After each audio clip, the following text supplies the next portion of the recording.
Me voy con Alan Capetillo, analista, a quien doy la bienvenida. ¿Cómo estás, Alan? Bienvenido, buenos días. Muy buenos días, Ricardo, con el gusto de saludarte a ti y a tu auditorio. Alan, hoy precisamente, me imagino, ya habrá llegado a sus oficinas el licenciado Eduardo Martín Jáuregui, ahí en el sur de la ciudad, en el fraccionamiento Jardines de Santa Elena, donde se ubica la Comisión Estatal de Derechos Humanos. Y bueno, me imagino que como en todo, ¿no? Habrá problemas, habrá trabajo, habrá gente que no trabaja, habrá gente que sí trabaja.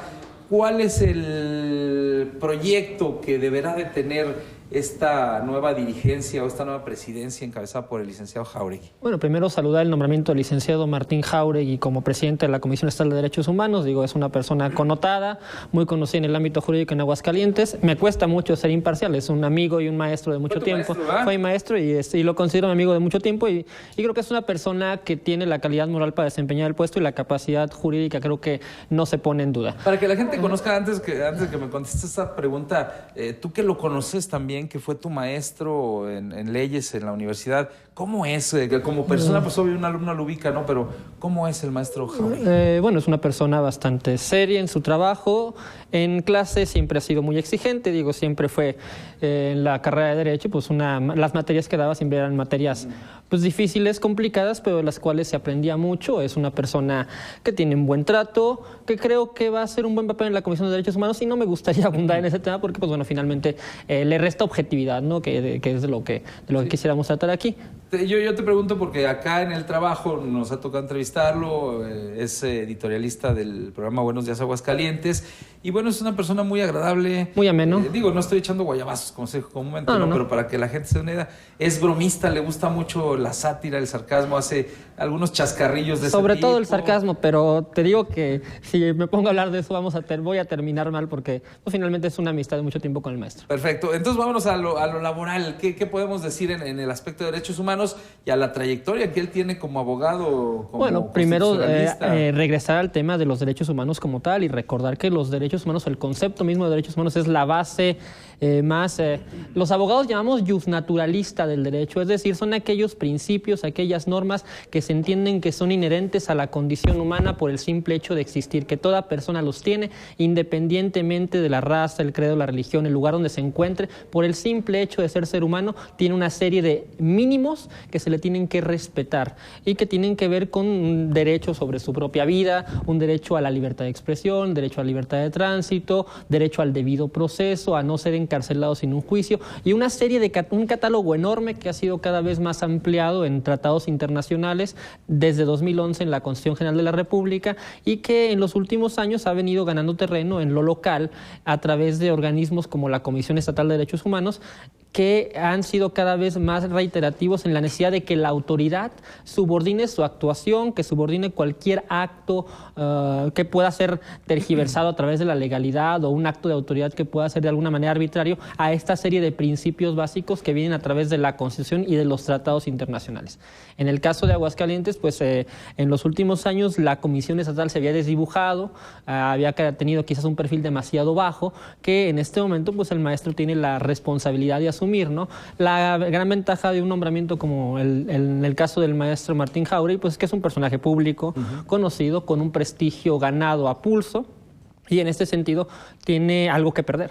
Es decir, es un personaje que tiene una responsabilidad moral por asumir el cargo, pero también una responsabilidad profesional con una vida y una trayectoria que obviamente le imponen ciertas responsabilidades en este momento, ¿no? De hacer tanto honor al cargo como honor a una trayectoria profesional muy dilatada que todos conocemos y que públicamente pues también le pone mayor presión al personaje para detentar el puesto con la autoridad moral que se tiene que hacer.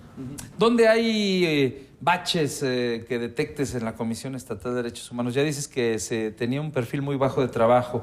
Entonces, ¿dónde más? Si hubo un titular con este perfil, entonces, ¿qué quedó cuando uno ve la página de internet de la Comisión de Derechos Humanos, que bueno, podría mejorar la página, pero independientemente de eso, uno revisa, por ejemplo, el número de recomendaciones que se han emitido en los últimos años. El año pasado, alrededor de 9 o 10 recomendaciones durante todo un año para un organismo que tiene un presupuesto de alrededor de 15 millones de pesos, con una planta burocrática pues de 50 a 55 personas, creo.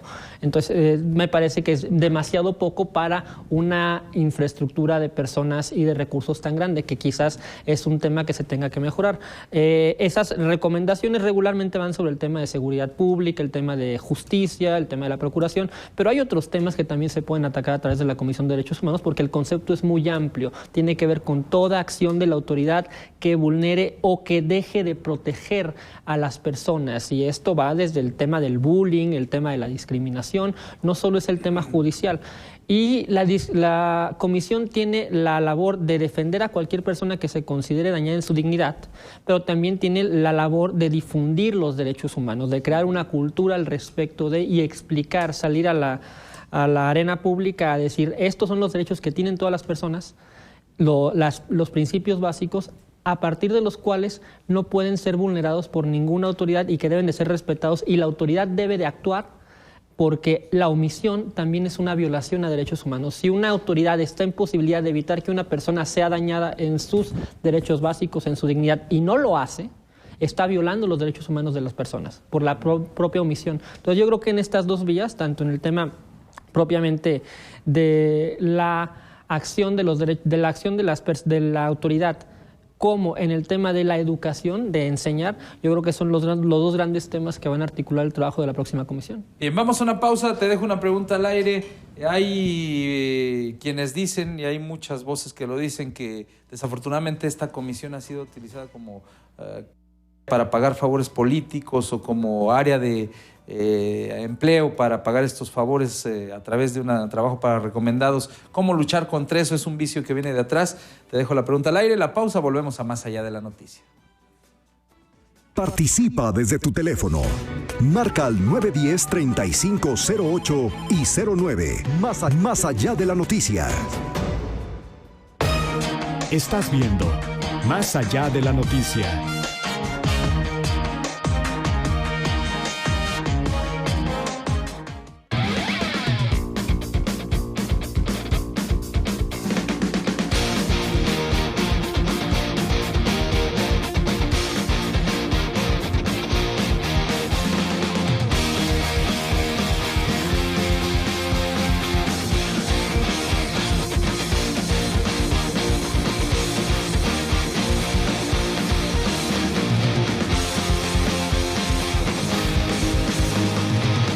Sé parte de nuestro equipo.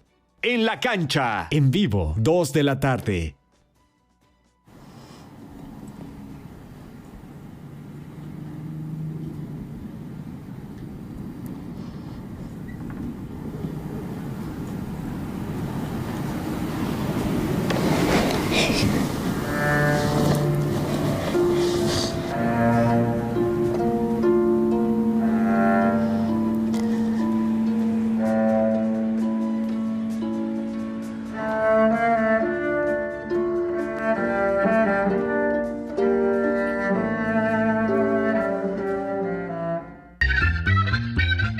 ¡No hagas eso! ¡No grites! ¡Deja eso ahí! Si tu casa parece una zona de guerra, no pierdas la calma. Recurre a los consejos de Niñera SOS. Niñera SOS, domingo, 9:30 de la mañana. Seguimos con Más Allá de la Noticia.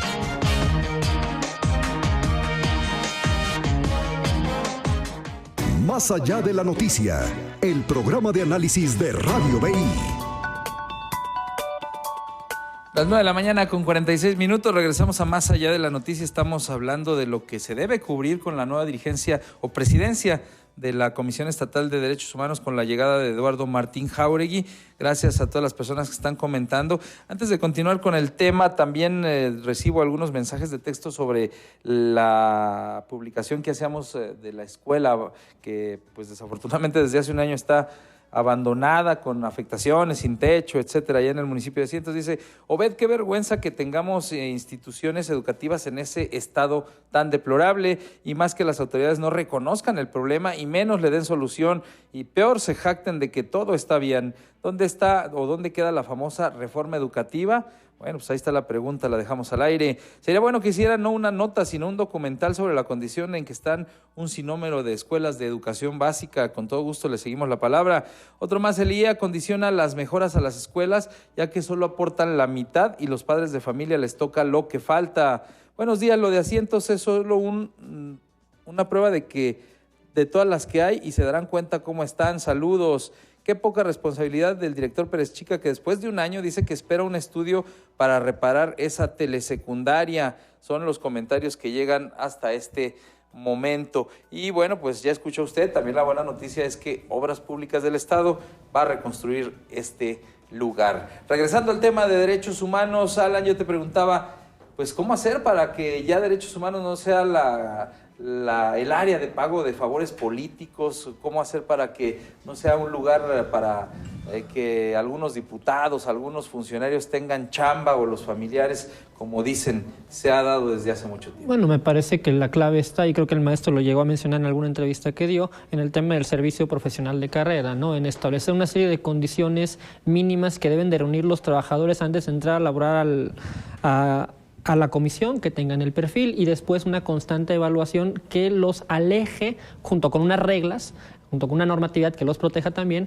de la coyuntura política o del vaivén de los personajes, sino que su permanencia en la comisión obedezca a su capacidad, a su perfil, al trabajo que llevan a cabo. Es fácil de decir, es complejo de implementar, requiere obviamente reformas legales, reformas a la propia ley de la comisión, requiere una serie de candados para evitar que las personas, incluso dentro de la comisión, sean vulneradas en sus derechos. Es decir, de lo que se trata es de que las mejores personas o las que estén capacitadas tengan el puesto garantizado y lleven a cabo su trabajo de manera cotidiana sin sentirse presionados por la coyuntura política.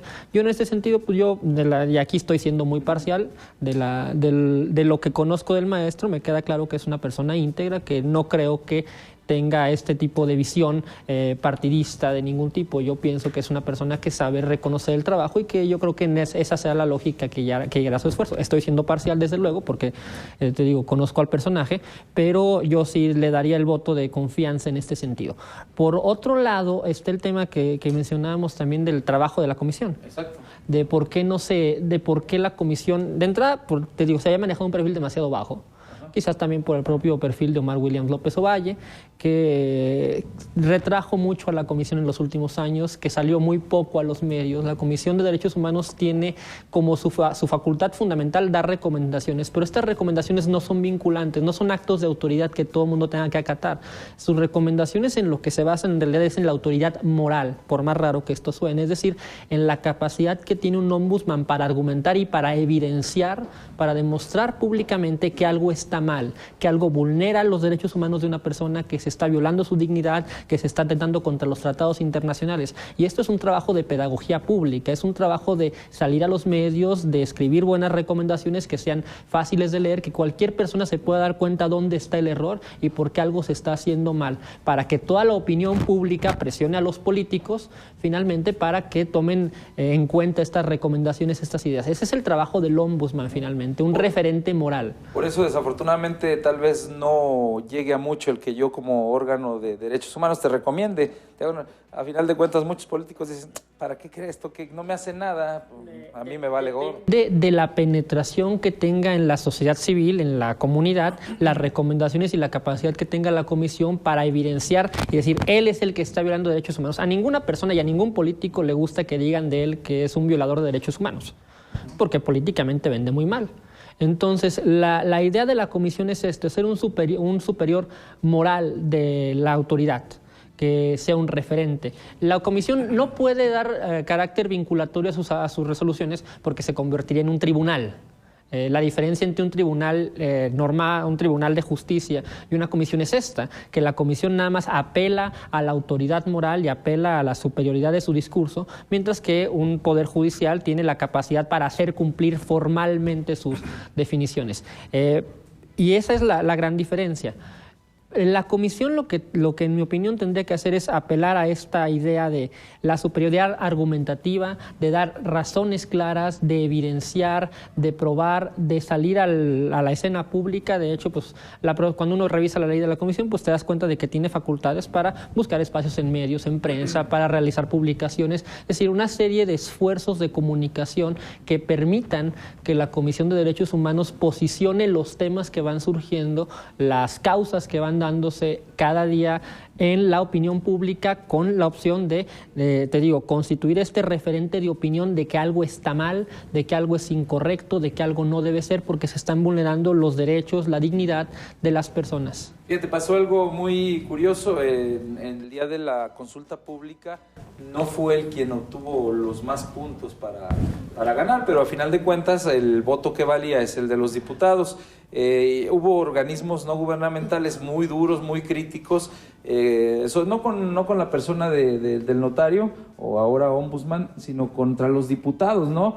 Que señalaban que no hacían caso a la demanda ciudadana. Ellos tenían otros contendientes como un Ricardo Serrano, un Sergio Delfino Vargas, una Denise Ibarra, que también tenía muchas posibilidades. Entonces, hubo críticas en aunque sentido. Ninguno de ellos finalmente termina por cuestionar al licenciado Martín Jáuregui. Todos lo reconocen y además reconocen la trayectoria.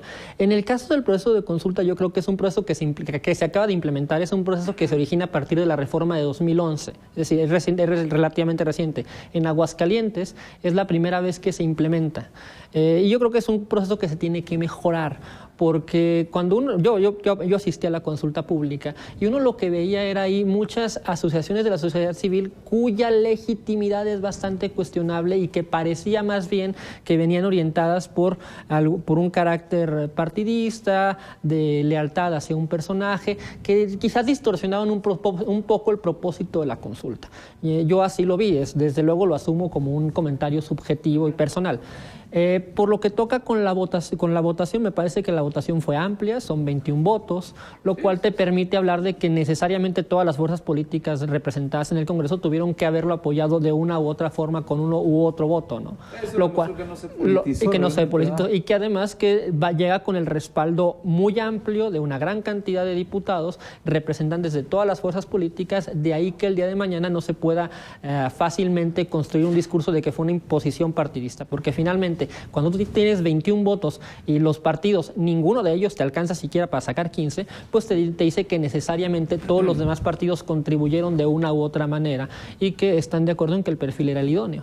Perfecto. Pues, Alan Capetillo, te agradezco este análisis y ya escuchamos, una persona íntegra, no hay duda de su calidad moral, de su trabajo, de su profesionalismo, digo, porque lo conocemos de cerca, ya siendo como mencionas parciales, ¿verdad? Pero pues que sea el tiempo, que sea el trabajo que realice en la comisión quien defina. El tiempo y finalmente su trayectoria, que es el gran peso que él tiene encima, ser congruente con una vida que ha llevado, ¿no? Perfecto. Alan Capetillo, muchas gracias. Las 9:55 antes de despedirnos, dos mensajes de texto. Dice, ¿por qué no invitan a empresarios que aplican el criterio de contratación de menores de 35 años para conocer su criterio y bases para ello, como Nissan, Texas Instruments, etcétera? Mire, aquí básicamente, lo voy a hacer porque es buen tema, pero básicamente yo he hablado con algunos empresarios y así seco, se lo voy a decir en frío. Dicen, lo que pasa es que laboralmente, por las leyes, por las pensiones que tenemos que pagar, los riesgos de salud y todo el dinero que tenemos que gastar, no contratamos a gente ya mayor. Así en frío. No le voy a decir quién, pero empresarios han mencionado eso. Ese es el problema por lo cual no se contrata ya gente mayor. Pero bueno, pues adelante, no estamos en contra de ello, es lo que se lo digo de los propios empresarios. Pero pues hay algunas personas que dicen, ¿y por qué no? Si son las personas que tienen más capacidad, más experiencia para realizar trabajos. Pero bueno, me gusta el tema y lo agendamos. Dice, la Comisión de los Derechos Humanos debería estar presente en toda situación en la que se infringen los derechos de la población sin que se les llame. Un ejemplo creo es la defensa de todos los trabajadores, porque las reformas que se han hecho agreden en muchos aspectos, empezando por el económico. Bueno, pues ahí está un buen tema esto de la contratación a los 35 años o más. En fin, son los mensajes que llegan gracias a la gente que participó. Nos vamos, que tenga usted una excelente mañana.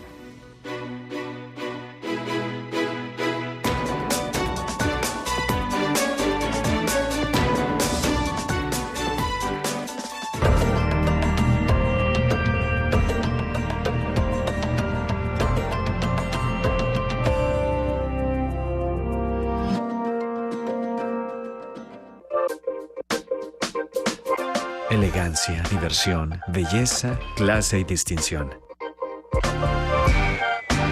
Semana a semana, llevamos a la pantalla todos los detalles de los eventos sociales más destacados de Aguascalientes. Blanco y Negro, tu revista de sociales en televisión. Capítulo estreno, sábado, 12:30 de la tarde.